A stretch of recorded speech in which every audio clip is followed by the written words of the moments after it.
political backlash among certain segments of the populations of destination countries, and what innovations might be possible beyond the current legal regime. So we're fortunate to have with us today 3 speakers who are experts on these various issues and on different regions of the world, which was once something we wanted to try to address as best we could. Of course, to some extent, this was sort of put in our heads by what's happening in Ukraine, or indeed outside of Ukraine. But we wanted to look at the whole world as well. So we're going to start with Dr. Isabel Gil Everayert. I hope that's the right pronunciation, who is a postdoctoral researcher at the Migration, Inequality, and Public Policy Seminar at El Colegio de Mexico. She earned her PhD in sociology at the CUNY Graduate Center. She's one of us. Drawing on extensive ethnographic fieldwork in a strategic site in Mexico's southern border with Guatemala, Isabel's dissertation uncovers unexplored dynamics between mobility, time, and power. Her work focuses on the experiences of Central American migrants and refugees in Mexico, which is her home country. Next, from halfway around the world, we have Dr. Mika Tervonen, who is a senior research fellow at the Migration Institute of Finland and a docent in Nordic studies at the University of Helsinki. His research centers on migration, borders, nationalism, and ethnicity in the Nordic nation/welfare states. He's currently chair of the Nordic Migration Research Network, which publishes the Nordic Journal of Migration Research. He received his PhD at the European University Institute in 2010 and has been a visiting scholar at Columbia University, the London School of Economics, and until about a week ago, here at the Ralph Bunche Institute at the CUNY Graduate Center. So it's nice to see you again, Mika, even from some virtual distance. And third, we have Heba Gawayed, who is the Mormon Simon, whose name I've probably just butchered, but I'm trying my best, is the Mormon Simon Assistant Professor of Sociology at Boston University. Her research, which is global and comparative, examines how low-income people traverse social services, immigration laws, and their associated bureaucracies while grappling with gender and racial inequalities. Her forthcoming book, Refuge, is an ethnography exploring the lives of Syrians seeking refuge in the United States, Canada, and Germany. As countries receive refugees through their social welfare systems, Refuge, the book, examines how these systems reproduce social inequality. Professor Gawayed received her BA in political science from the American University in Cairo and her PhD in sociology from Princeton University. And last, Professor Holly Reed, who I know is listed in the publicity for this event, was unfortunately not able to join us today due to a family matter. So let me turn this over to start with to Isabel Gil Everayert, who will speak about, the title of her talk is Stuck at the Border, the Shutdown and Intended Weakness of Asylum Systems in Mexico and the US. And we're going to give each of the speakers 10 to 12 minutes or so to give their talks, and then I'll make a few remarks, and then they'll respond to those, and then we'll have a Q&A, and we'll be done by 1 o'clock. So, Isabel. Thank you, Professor Torpy, and well, thank you all for being here. It's great to see some familiar faces and names. I'm not sure if you can see my screen now. I'm trying to. Yes. Okay. Fine. So, okay. So this is part of a larger project that started with my PhD dissertation and has been my project for the past year and a half. I'm going to try to be as brief as possible, but if I go over, please let me know so I can just wrap up and not take others' time. So my project engages with this idea of how to respond and understand current forced displacement in the world, and especially in Mexico and Central America. And I started working in the southern border, as Professor Torpy said.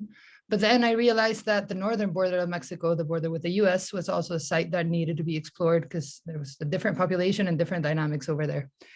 So a very brief theoretical framework conversation has to do with this idea of framing what's happening in the world as an invasion crisis, and all these things has allowed for this sort of implementations of states of exception or exceptionality that have derived in the implementation of externalization of asylum and borders, systems of deterrence, and all sorts of restrictive policies that have hindered movement, but also have made it more difficult and even impossible to get protection in the form of asylum or a refugee. And the establishment of waiting zones, enforced idleness, chronic waiting, as Professor Torpi said in the introduction. I'm very interested in time and the intersection of time and equality and power in mobility regimes currently. And part of my project has to do in how these policies have sort of a stratified impact, and how different populations are impacted in a different way for these policies in different places, and how this reinforces inequality in different ways, in terms of gender, in terms of nationality, in terms of class, and other race and ethnicity, and other spheres. So in Mexico, there are, I mean, in general terms, three different forced movements or forced migrations. On the one hand, there are people that come to Mexico and request asylum or refugee in Mexico. Most of them historically have been Central Americans, but there's also been a huge inflow of people from Haiti, from Cuba, from Nicaragua, and from other places in the world.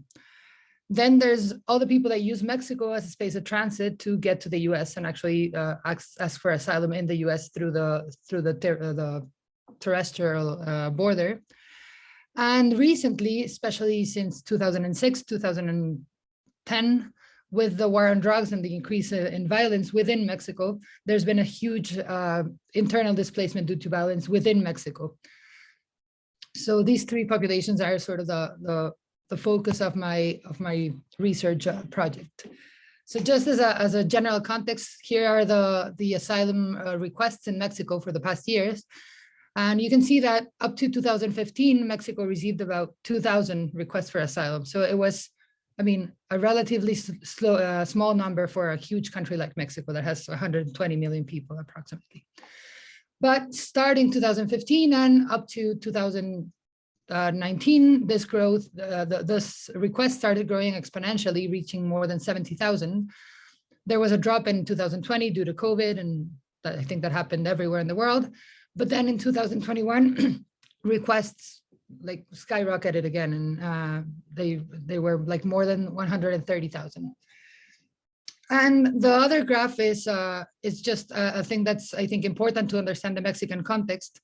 So asylum requests in Mexico are received by 6 delegations of the Mexican Commission of Refugees.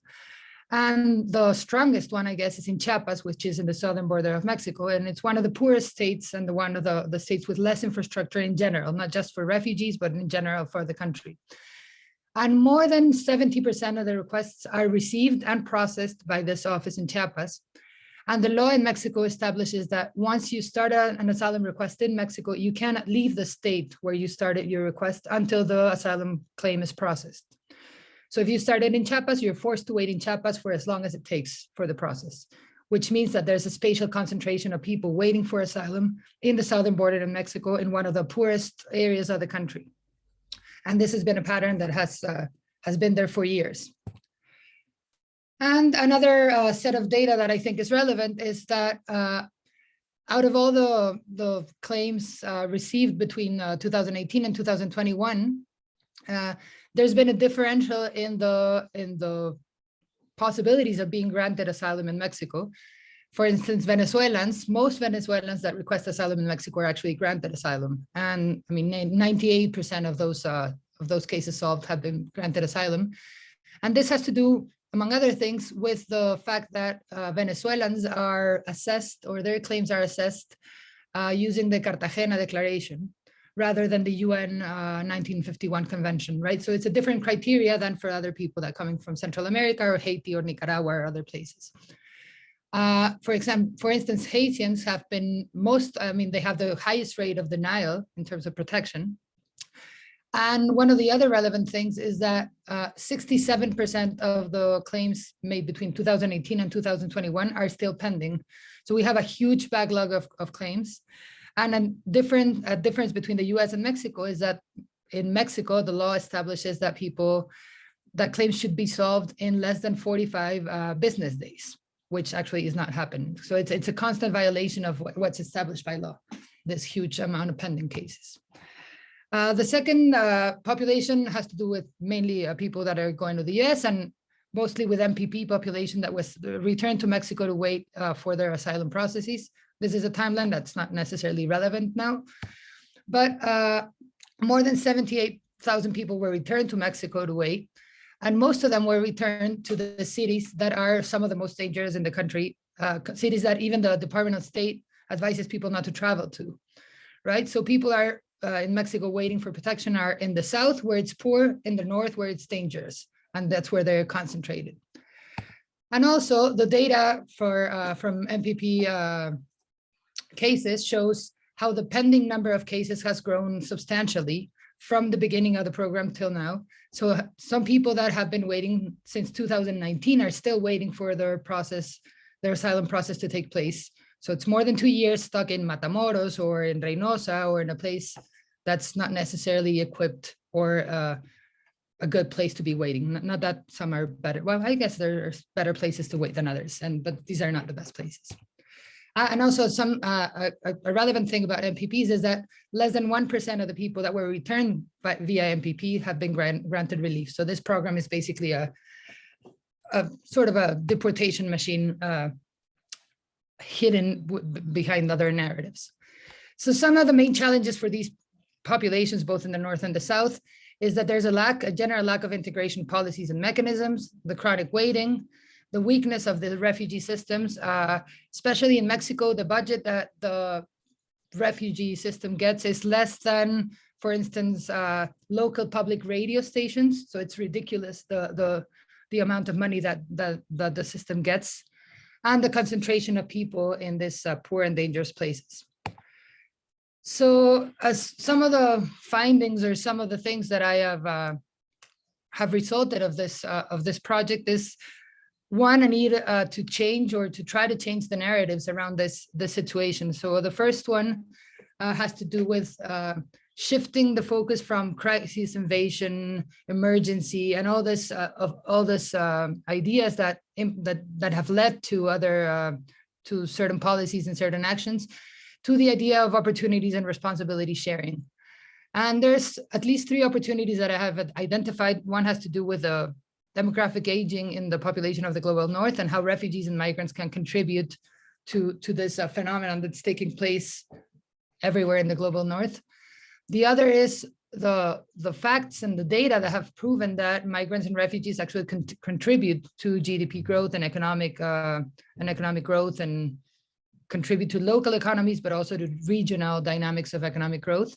And the third one, which is more connected to my empirical and ethnographic work, has to do that in Mexico, where these people have been concentrated due to the attention that they have sort of received both locally and internationally, systems of health systems, education systems, documentation systems have been strengthened to tend to these populations. But this has resulted also in a betterment of the conditions of the local populations. So instead of this idea of, I think one of the words and the ideas of the talk was the possible backlash that the arrival of these people can bring to local communities.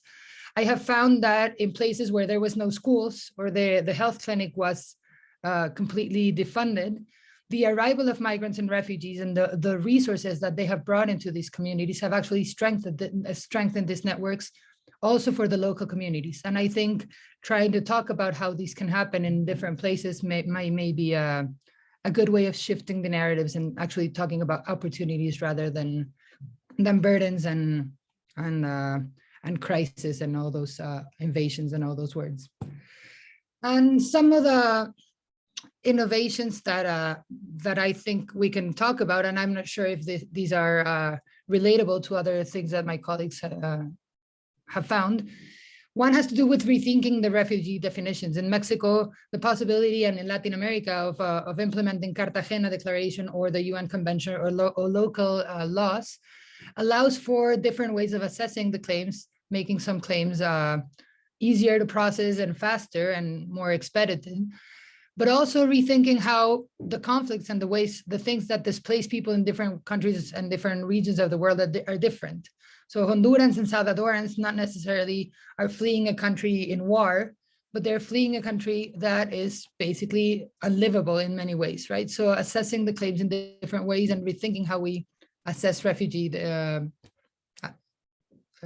applications. The other is to try and think and shift the attention from humanitarian responses to urgent situations to more durable solutions and shared responsibilities. So not only solving what's happening right now, but thinking of how we can actually incorporate refugees and migrants in a way that's more sustainable and that's more dignified, and that involves different things than just giving them a place to stay and food. And the integration initiatives that I think have to do with basically three things, at least in my case. One is economic integration and education, and the other one is documentation. I think everywhere in the world, but especially in Mexico, I've seen how people are allowed to work, but they have nothing and no document that actually allows them to work. So even if the law says that they can work, in the fact that they can't access work, and all of this has to do with documentation. So to implement better ways to provide the right to documentation. Also, the ability for people to move within territories as they wait. So they don't necessarily would have to wait in Chiapas, but they could come to Mexico City or the places that are easier to find a place to live, a place to work, and access to basic services. And of course, the strengthening of the asylum system in Mexico. I think in the US, rather than a lack of budget and other things, I think there's many political reasons behind the weakness of the asylum system. But in Mexico, there's 50 people working in the Commission for Refugees. I mean, it's ridiculous how weak the system is. So if we strengthen that system, I think people would be trapped for less time, and the impact of this waiting, both individually, collectively, and locally, would be less, and it would feel less like a crisis that's unsolvable and more like a reality that we have to face and that can actually bring opportunities to the country.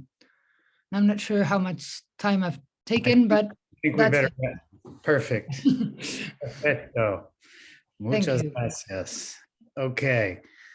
Thank you very much, Isabel. And let's move on immediately to Mika Tervonen in Helsinki, who's going to talk about what the Ukraine war has changed and what it has not, a Nordic perspective. Yeah, thank you. So thanks for having me in the panel, and thanks, John, and all the organizers for organizing this discussion, and nice to see familiar faces here. I'll also come to some of the categorization issues that Isabel raised up. So John posed some questions in the introduction that are extremely important and also extremely difficult. So what I'll try to do is to reflect a little bit on these questions in relation to the impact of war in Ukraine on the European and more specifically the Nordic asylum policies and regimes. So as you know, Russia's brutal invasion of Ukraine has forced millions of people to flee from their homes now. Since February, and at this moment, something like 5.5 million people have been estimated to have fled from their homes to neighboring countries, which is more than 1/10 of the population. Also, plus another 6.5 million people are estimated to have been displaced inside Ukraine. So these are absolutely massive numbers. And also concerning that the pace of the change has been staggering. So just a bit more than 2 months, and already we have by far the largest flow of refugees in Europe since the Second World War. So one big question here is that what happens when these millions of Ukrainian refugees have arrived to European countries, which have, after the so-called migration crisis, 2015 developed into extremely restrictive direction. So what happens then? So, but before I look at this question and the questions that John posed more, I thought I would just say a point that is maybe a little bit trivial about this ongoing war in Ukraine from a Finnish perspective, where we kind of have this physical proximity and also mental proximity to what's going on in Ukraine right now.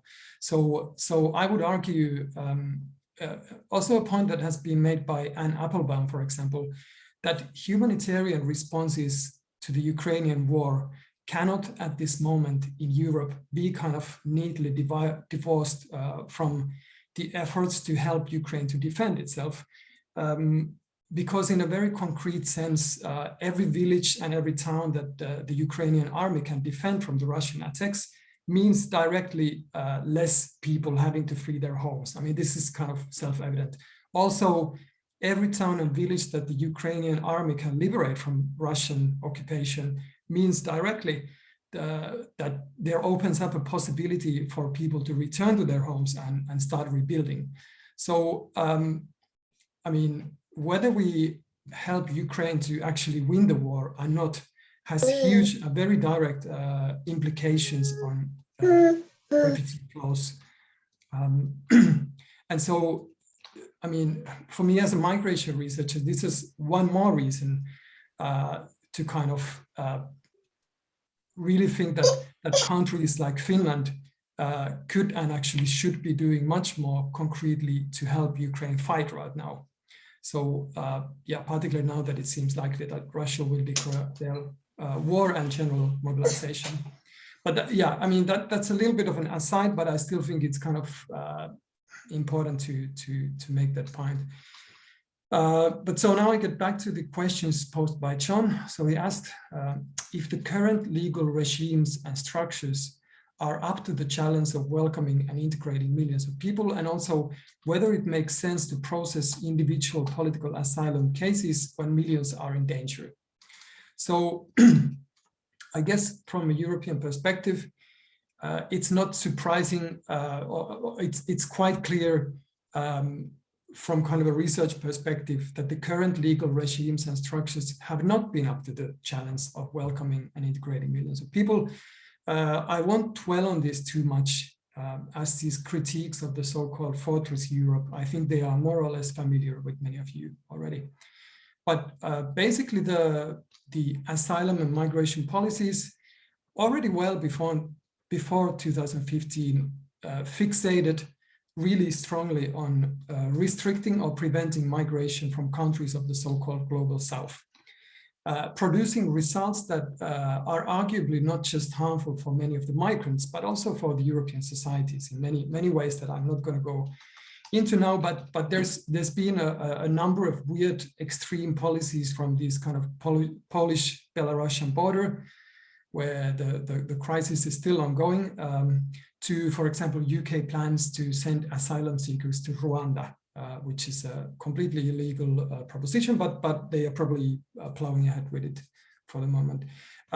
In the Nordic countries, we also can point to these kind of weird examples, such as, for example, the Danish jewelry law. I don't know if you heard about it, but it's a law passed by the Danish parliament in January 2016 that gives the Danish authorities the power to search for and confiscate cash, jewelry, other valuables from arriving migrants, allegedly to pay for the reception. So very kind of strange thing. Also, another thing to mention from Denmark is that it's been the first country in Europe that has tried to deport people back to Syria, which I guess, I mean, anybody who knows something about the Assad regime is kind of a perfect example of how far we have come in European countries from these kind of previous humanitarian ideals.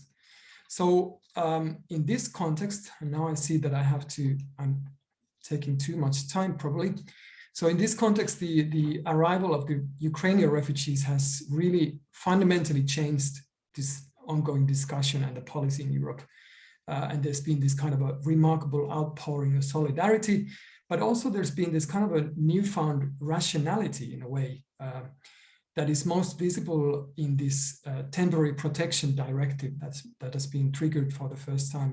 So this, I will just call it TDP, was adopted after the Yugoslav wars to kind of enable reception of large groups of people fleeing war. But it's only been triggered for the first time now, 1 week after the Ukraine war began. And it allows Ukrainian citizens, which is not everybody who's fleeing from Ukraine, of course, but it allows the citizens easy access to residence permit, employment permit, access to accommodation, welfare, medical care, childcare, etc. So together with Ukrainian visa-free travel that has been effective since 2016, this produces a kind of a qualitatively new kind of system in Europe in which people are more or less free to move around in the Schengen area and bypass this kind of first country of asylum rules, also bypass this kind of a multi-year vetting that most other asylum seekers are subjected to. So this has given kind of rise to questions about possible double standards or kind of selective empathy. And also there is, for the moment, there is still a lot of open questions about how this TDP is actually implemented, who exactly is allowed to access it, and what exactly entitles people. So both these things are also evident in the Nordic case.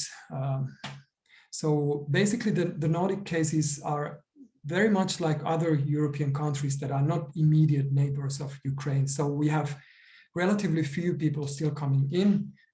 In Finland, for example, about 25,000 people. There is estimates that it could go up to 80,000, for example. Most people coming in are women or children, as most men are not allowed to travel out of Ukraine at this moment. Also, most people in the beginning, especially, had previous connections to Finland. So Ukrainians have been an important source of temporary workforce in Finland, as in many other European countries.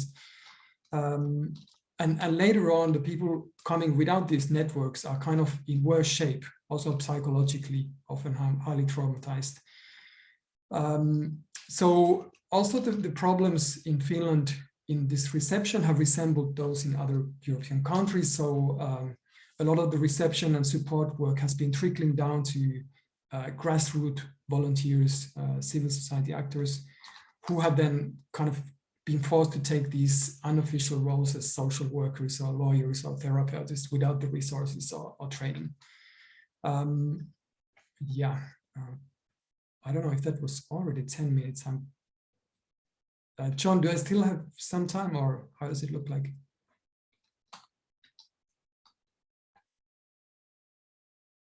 Okay, I'll continue until I muted myself. You should probably bring it to a close. Okay, let me think what I will pick from here. Yeah, so also the Nordic case also points to these questions about the double standards. So I mentioned this jewelry law, which does not apply to the Ukrainian refugees, for example. Yeah, and definitely what we see is kind of a double tier system where there is two systems working with a very different logic.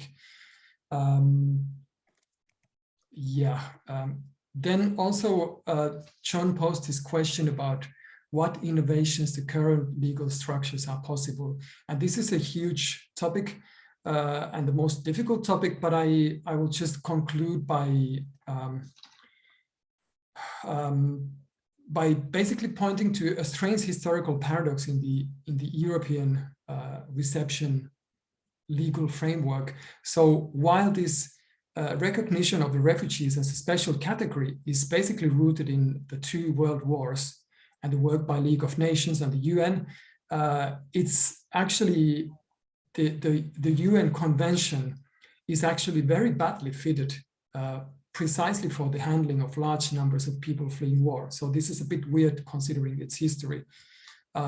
So with this kind of a refugee status that is granted on individual persecution basis, So I think one minimum correction, at least from the European perspective, would be to learn from South America, learn from Africa, and as both this African Refugee Convention and the Cartagena Declaration that Isabel mentioned accept this kind of a generalized war and violence as a basis of refugee status.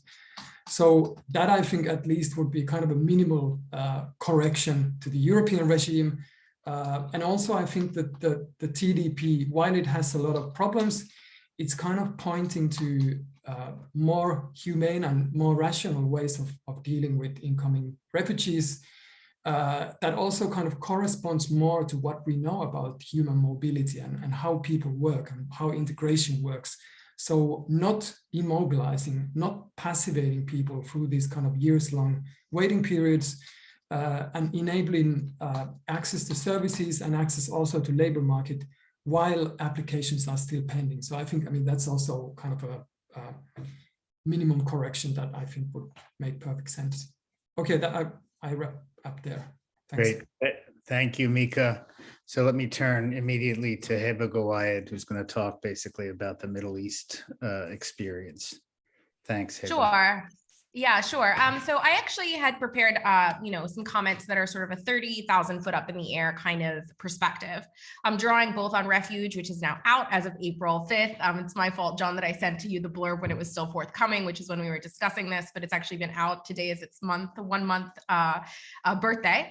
And I'm also working on a new project called The Cost of Borders, which looks both at the US-Mexico border and also at the borders of the European Union. So both projects are global in perspective and offer us sort of a look at, the nature of borders and what we're talking about when we're talking about reprieve for displaced people. So, as my colleagues already mentioned, we're facing an unprecedented global crisis of displacement. Today, 1 in every 95 people have been pushed outside of their homes due to various issues like environmental degradation, persecution, and of course, the violence of war. And the vast majority of the world's displaced are in the global south, in countries that know the brutality, the global south, in countries that know the brutality of colonization and post-colonial exploitation. And recently, of course, as my colleague just said, we're seeing mass displacement from a European country, from Ukraine, which has been subject to a brutal Russian invasion. And regardless of where you're fleeing from, we know that the human toll of war is horrific. That even those who do return to their countries or who find legal status elsewhere are condemned to mourn family members who will never return. And as we see with Syrians, Afghanis, Palestinians, and Iraqis, war and persecution condemn families and nations to endless diasporas, to be haunted even in joyful moments by guilt for loved ones who have suffered and who will continue to suffer. We know too that the longer the war continues in Ukraine, the more people will be forced out of their homes and into a global patchwork of national systems not designed to protect the displaced, borders that are designed to exclude those who need resources and stability from those who have it. The thing is, though, while everyone is subject to persecution, suffers these dire, unfathomable human costs, the systems that they attempt to find respite in will not treat them all the same.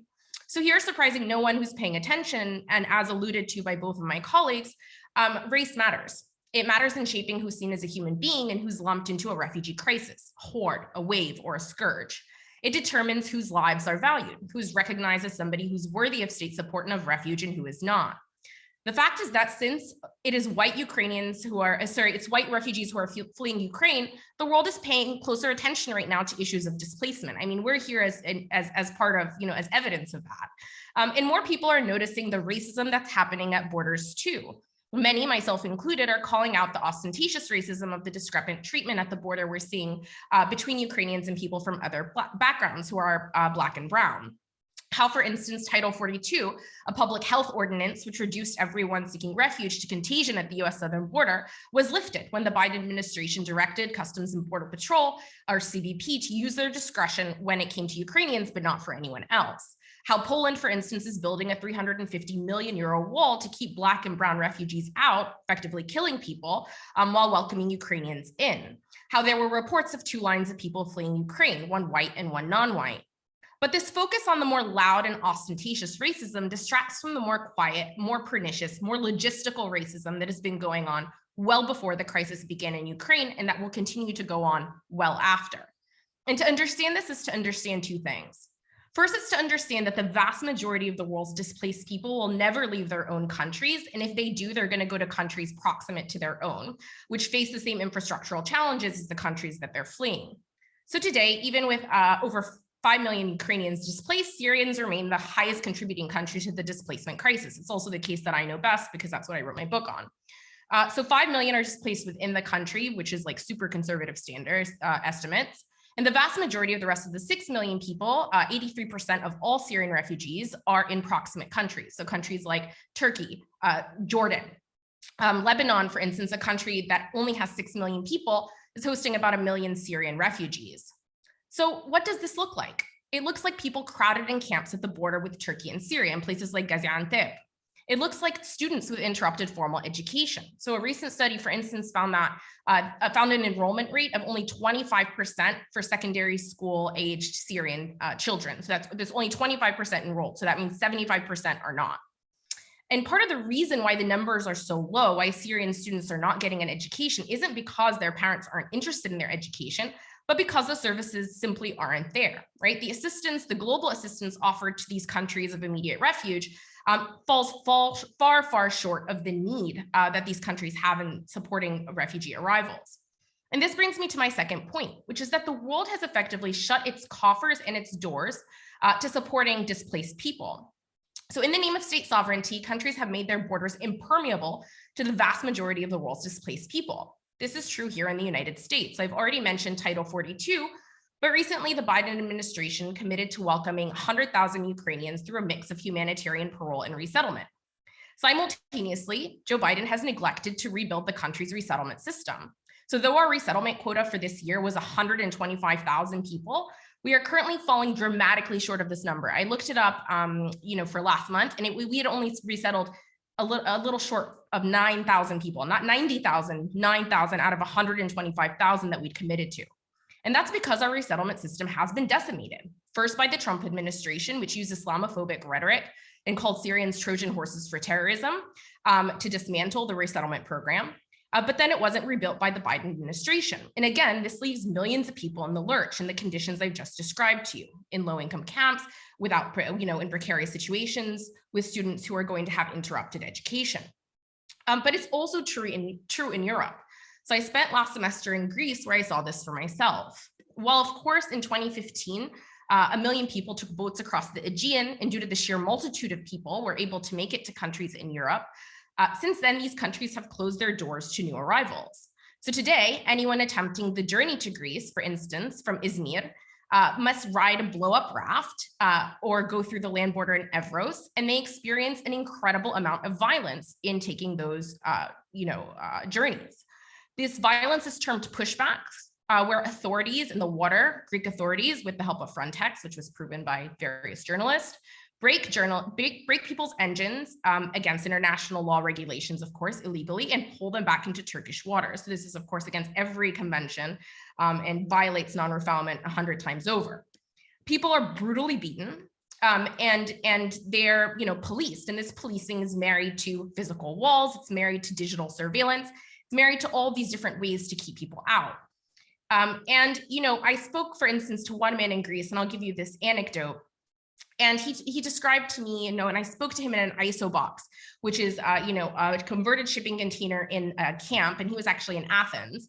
And he told me how, in order to make the trip, he had to leave the money for the trip in a broker's office in Istanbul, who held that money only to be released to the smuggler when he arrived. And this is a whole infrastructure, right? This is a whole organizational and economic infrastructure predicated on the violence that these people are going to have. And it's so frequent and commonplace that they can't afford to pay smugglers before making sure that they were actually going to get to where they're going. At the broker's place too, there's a DHL office. And so they leave with him things like passports, cherished photos, but also cell phones, fearful that they can be tracked by the signals on their phones. So this man described to me how he sewed his phone number, the phone number of his friend, in the back of his, in the label of his t-shirt. In order for him to be able to have that number when he got to where he was going. So he said, and I'm quoting, "They have all this technology, but we have this," he said, pulling on his t-shirt. The thing is that this man had been living in this ISO box in this Greek camp, receiving very little by way of state assistance for 2 years when I spoke to him, because Greece has decided that they're not going to recognize Syrian refugees because they've designated Turkey as a safe third country, right? This is the same European Union that, as my colleague just explained, has sort of given, millions of Ukrainians reprieve and residency based on the TDP. And so, we're really seeing, and this is happening simultaneously, we're really seeing people from Syria recognize, anybody who knows about the Assad regime, knows that this is not a safe place to be, that these are certainly bona fide refugees. And in these closed controlled camps, in the ways that, that they are held in these years in Greece, they're basically, they can't go out except with prior permission. They can't go out on Sundays. They can only go out 2 days a week. And people have really described these as prison-like conditions, right? That these are really spaces where people's lives are wasted, where people sort of spend, insane amounts of time waiting to be recognized as asylum seekers after making these really harrowing journeys. So this man that I'm describing to you was pushed back 8 times before making it in his 9th try in Greece. And in these camps, I spoke with Syrians, Iraqis, Palestinians, Sudanese, Eritreans, Afghanis, and others who remain there. As I speak to you today, are denied residency that was bestowed automatically, as I said before, on Ukrainians, and denied the warmth of welcome, right? Denied the chance to be addressed as human.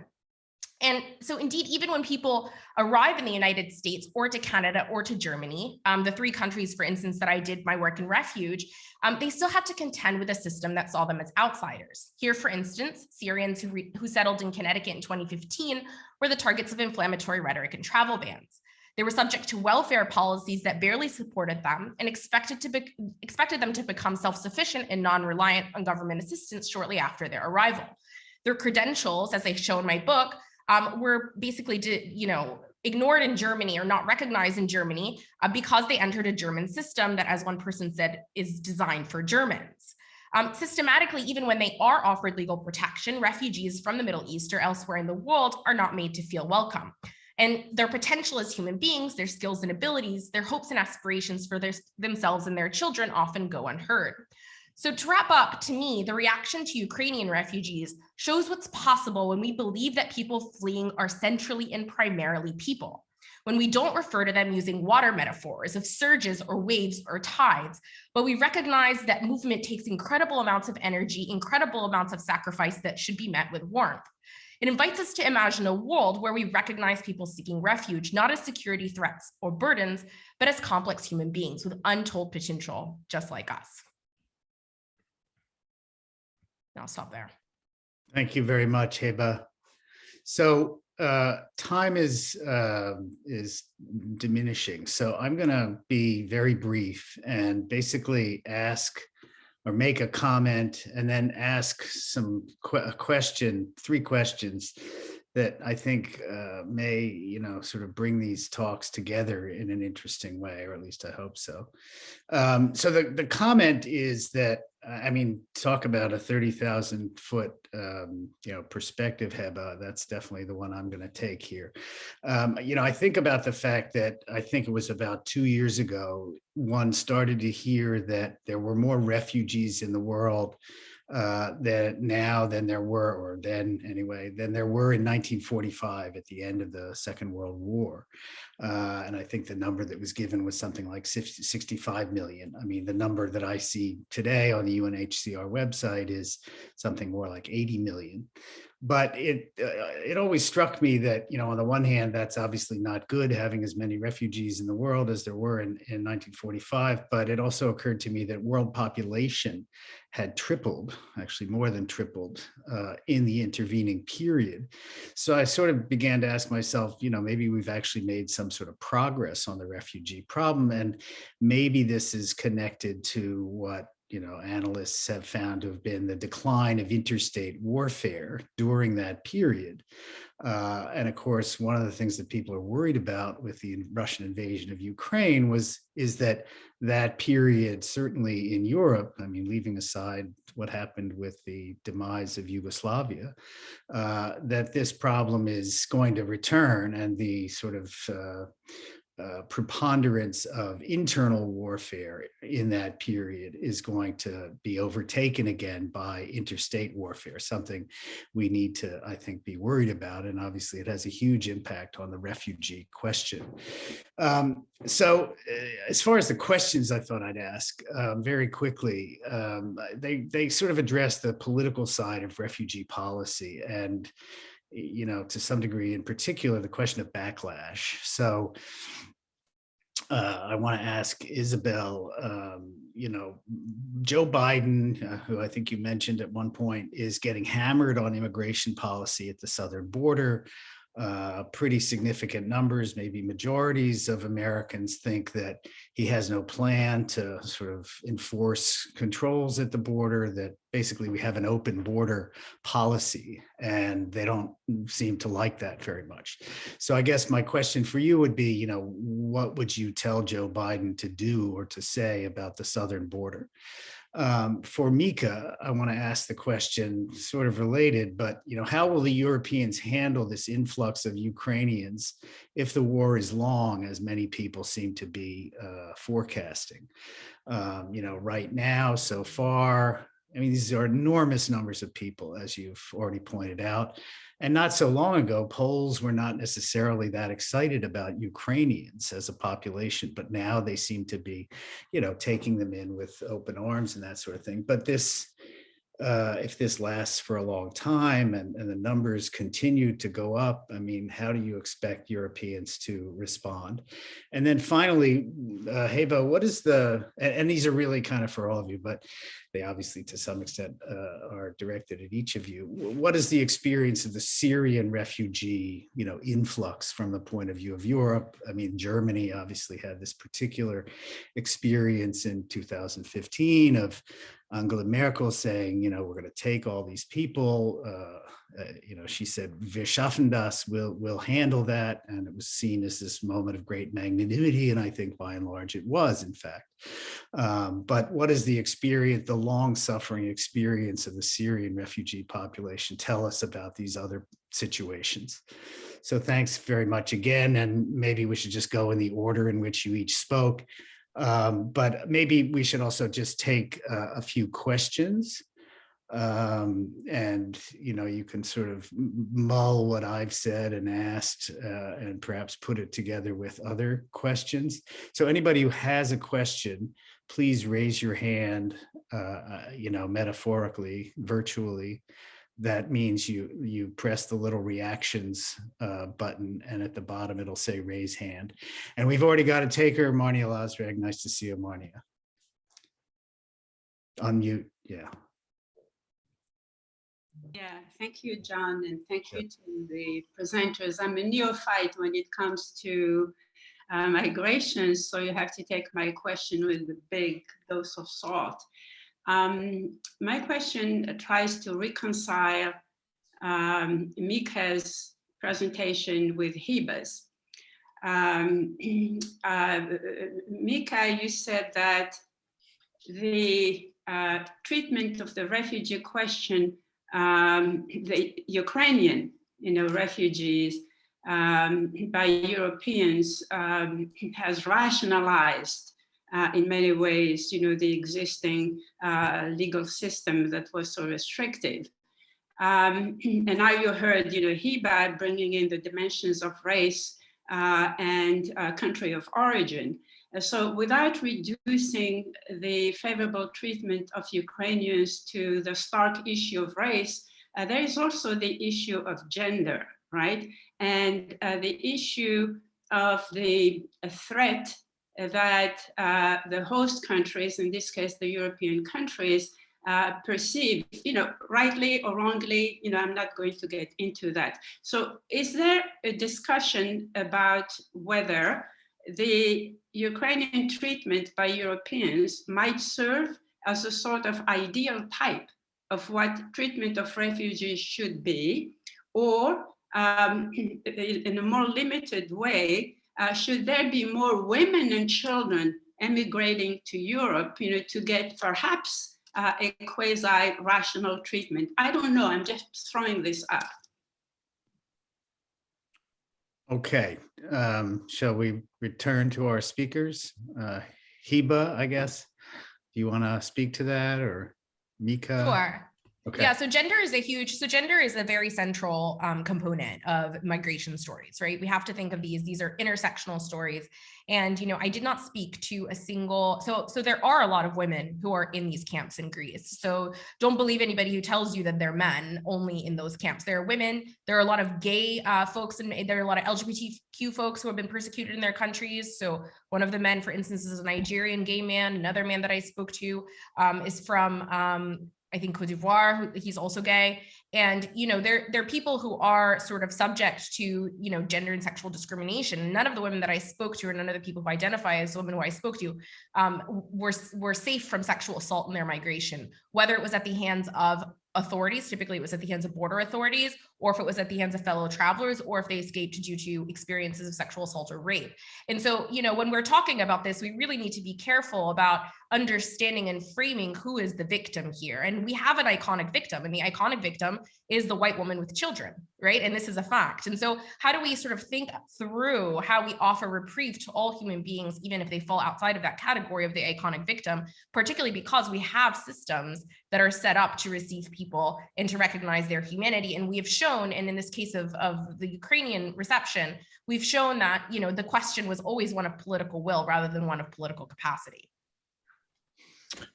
Okay, why don't we turn to Ngozi Uzoma? I'm sorry if I'm getting your name badly. No, you got it right. You got it right. Right. Yeah, I'm from University of Nigeria. So, Isabella, I put my question in the chat, but let me repeat. I have 2 questions, but I think I asked one because of problem of time. Isabella, since many results from many research have shown that refugees migrants make positive contributions to destination countries, how can this be translated to policies? Thank you. Thank you. Isabel, Mika, you want to? Go ahead, Isabel. Sure, I can. So I'm going to quickly answer John's question and Ngosi's as well. So what would I tell to Biden? I think I have a lot to say to Biden, but in terms of specifically asylum seekers, I think one of the things that needs to be understood and publicly stated in many ways is that asylum seeking is regular and legal migration. So people frame asylum seeking as invasion, as people crossing the borders without authorization and all this, but asylum seeking requires people to cross the borders without authorization to seek protection. So it's not irregular migration, it's not this invasion, and it's not the same thing. And I think there's a risk of doing that because then you criminalize other migrations. But I think in terms of asylum seeking, it has to be understood that these people that are seeking asylum are doing things right and are doing things as the law is established. So I think that could be helpful. And Ngozi, and I have a very concrete example of how to turn these things into policy. For instance, in Ciudad Juárez, which has a very huge maquila sector and industrial sector, there is a need for like 60,000 people to work in the maquila sector because people have left Ciudad Juárez. So when refugees and asylum seekers got to Ciudad Juárez, the business sector talked to the local government and they facilitated work permits, access to bank accounts, a ton of things to incorporate these people into the workforce.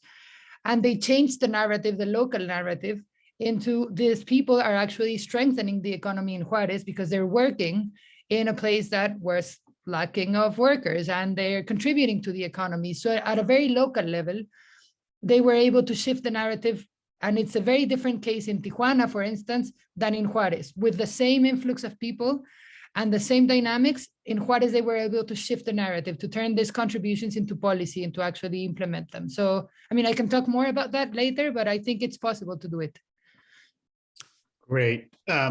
Maybe we'll give George Andreopoulos the last question and Mika the last response. Thank you, John. And I want to thank all the contributors. First of all, let me say that I fully agree with one of the key points that Heba made about the fact that the existing refugee regime, despite its problem, can be much more welcoming of displacement if it was not for the negative influence of the racial factor. That is, we could really what it shows is that basically it is the lack of political will that is compounding the problem, as opposed to inadequacies of the legal regime. I fully agree with this point. I had a question for each of the speakers, but since there is no time, I will just ask one for Mika. Mika, one aspect of the reception of refugees from the Ukrainian crisis that is not much discussed is the role of Orthodox religious authorities in the countries in which refugees may end up being. And the reason I'm saying this is because, as you know, or you probably know, that there was a big controversy when the Patriarch of Constantinople back in 2019 gave a tome that made the Ukrainian case autocephalous, meaning autonomous from the Orthodox Church. And that created some kind of split within Orthodox Christendom.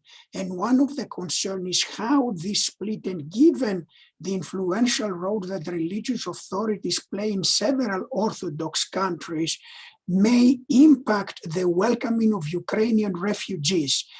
Do you have any thoughts about that?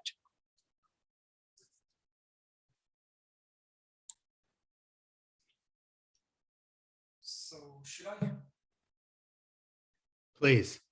Yeah, thank you. So I had a question from George, Marnia, and John. I think the George's question is most difficult for me because I'm not really an expert on this at all. What I know is that the civil society actors and also parishes and churches have been really, really crucial and active in actually all of these countries that have had now a lot of refugees from Ukraine. So probably you are completely right that this complicates the picture in some countries. Then Marnia and John, I mean, I think partly also Hiba also answered this, and I completely agree with her analysis of the importance of race and gender.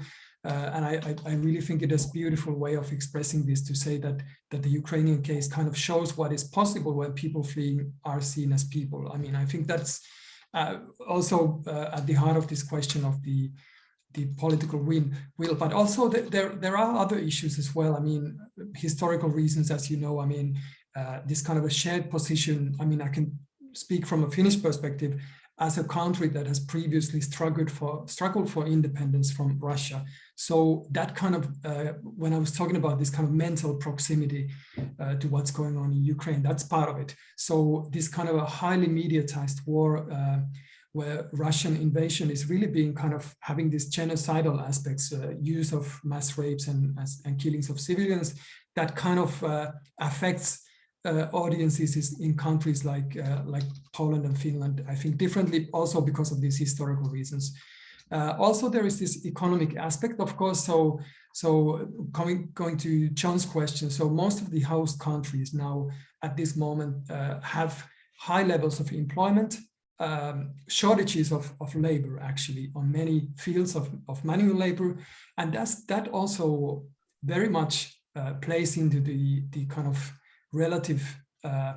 relative easiness now of this reception, as well as these existing networks of the Ukrainian migrant workers. So I think if there will be a recession or even higher inflation connected to the end of cheap imported Russian gas and oil, I think that there is a big potential. I mean, we know historically from 17th century Huguenots onwards, we are very familiar historically with this kind of a dynamic where a group is seen as somehow similar and politically seen as positive, and then as time passes, the mood changes. So for sure there is this potential. I mean, I think all I can say is that nobody knows at this moment how this will play out, and I think we all hope for the best and hope for quick resolution for the war as well. Yes, well, indeed, we all hope for the best in all these situations.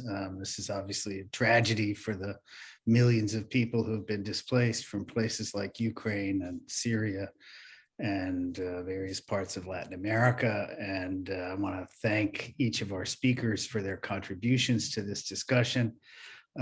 Isabel from El Colegio de Mexico, Mika Tervonen from the Migration Institute of Finland, and Heba Gawayed from Boston University. I want to thank Meryl Sovner, who's Associate Director of the European Union Studies Center at the Ralph Bunche Institute, for her effort in getting this off the ground, and Isabella Irtifa for her help in making this happen. I'm sorry I have to go off to another event. I really regret that Chris Maggio's baby seemed to be trying to get her get a question in, but we didn't have time. But soon enough, I think we'll have an opportunity to take your question. Okay, thank you all for participating, and I'm sorry about the crunch time, but thanks very much, and we look forward to seeing you again next time. Thank you so much. Take care. Thanks for coming, everybody. Thank you. Yes, thank you. Everyone. Thank you. Bye, everybody.